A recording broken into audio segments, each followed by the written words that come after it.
বিয়ের আসরেই কনে বদল। আমি কোয়েল, আমার দিদির নাম সুহানা। আজ আমাদের দুই বোনেরই একই আসরে বিয়ে হবে। আমার রিয়াজের সাথে বিয়ে ঠিক হয়েছে, আর আমার দিদির সায়নের সাথে বিয়ে। আমাদেরকে আজ খুব সুন্দর করে সাজানো হয়েছে। বিয়ের আসরে আজ জমজমাট। আজ চৌধুরী বাড়ির দুই রাজকুমারীর বিয়ে, তাই তো এত সাজগোজ। আমার রিয়াজের সাথে বিয়ে ঠিক হলেও আমি সায়নকে ভালোবাসি। যে কোনো কিছুর বিনিময়ে হোক আমি সায়নকেই বিয়ে করব। বিয়ের লগ্ন রাত 9টায়, এখন বাজে সন্ধ্যা 8। হঠাৎই কারেন্ট চলে গেল। এই তো যে করেই হোক কোণে বদল করতেই হবে। তাই আমি দিদির রুমে গিয়ে দিদির শাড়িটা পরে ফেলি আর সেই রুমে বসে পড়ি। দিদি বাথরুম থেকে বেরোলে আমি দিদিকে জানাই দিদিকে পাশের রুমে বসতে হবে, মা ডাকছে। আর মাত্র 1 ঘন্টার অপেক্ষা। 1 ঘন্টা পরেই আসরের সমস্ত কিছু অদল বদল হয়ে যাবে। আমি খুব খুশি, সায়নকে আমি স্বামী হিসেবে পাবো। আমাদেরকে বিয়ের আসরে বসানো হলো, পণ্ডিত মন্ত্র পড়া স্টার্ট করলো, সিঁথিতে সিঁদুর পরানো হলো, 7 পাক ঘোরা হলো, সবকিছু করে বিয়েটা সম্পূর্ণ হলো। এরপর যে যার রুমে চলে যাই। আমি সায়নের জন্য অপেক্ষা করছি, কখন সায়ন আমার মুখ দেখাই রেশমে আমাকে কিছু একটা গিফট করবে আর বলবে আমি তোমাকে ভালোবাসি। এই দিনটার জন্য আমি অনেক অপেক্ষা করেছি। শেষমেশ এই দিনটা এলো।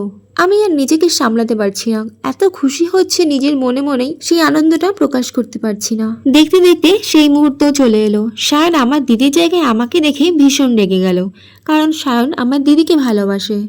সায়ন প্রচন্ড রেগে বলল, আমি এই বিয়ে কিছুতেই মানি না।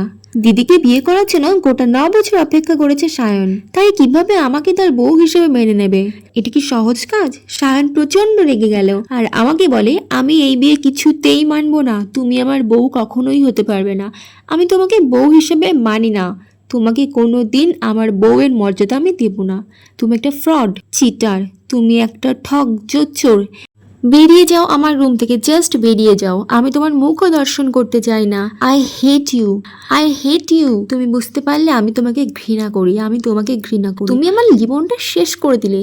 এটা বিয়ে না ছেলে খেলা, তুমি বিয়েটাকে ছেলে খেলা বানিয়ে দিলে। আমিও আমার একটা ভাব করলাম যেন কিছুই জানি না। আমার অজান্তেই এই বিয়েটা এরকম ভাবে হয়ে গেছে। আমি অস্বীকার করি। আমি জানাই, সায়ন আমিও তোমার মতন অবাক হয়ে গেছি। কি করে আমার তোমার সাথে বিয়ে হলো? আমি তো তোমাকে ভালোবাসি না, তবুও আমার তোমার সাথে কি করে বিয়ে হলো সায়ন? আমি নিজেও অবাক হয়ে যাচ্ছি। সায়ন বলল, তুমি নাটক করছো, তুমি সব জানো। আমি জানি তুমি সব জানো, তুমি ইচ্ছে করে এটা করেছো। তুমি আমাকে এর আগে বহুবার বলেছো তুমি আমাকে ভালোবাসো, বহুবার বিয়ে করার প্রস্তাব দিয়েছিলে। আমি বিয়েতে রাজি হইনি বলে তুমি ইচ্ছে করে এটা করেছো। আমি জানি তুমি ইচ্ছে করে করেছো। কেন করলে আমার জীবনটা নষ্ট? কেন করলে? এই বিয়ে আমি মানি না, তোমাকে মানি না। তুমি জোর করে আমাকে বিয়ে করেছো। তুমি একটা ফ্রড। তুমি এখন আমার চোখের সামনে দাঁড়িয়েছো নির্লজ্জের মতন। বেরিয়ে যাও আমার রুম থেকে, বেরিয়ে যাও, জাস্ট বেরিয়ে যাও। তোমাকে আমি এক মুহূর্ত সহ্য করতে পারছি না। তুমি জাস্ট বেরিয়ে যাও আমার রুম থেকে।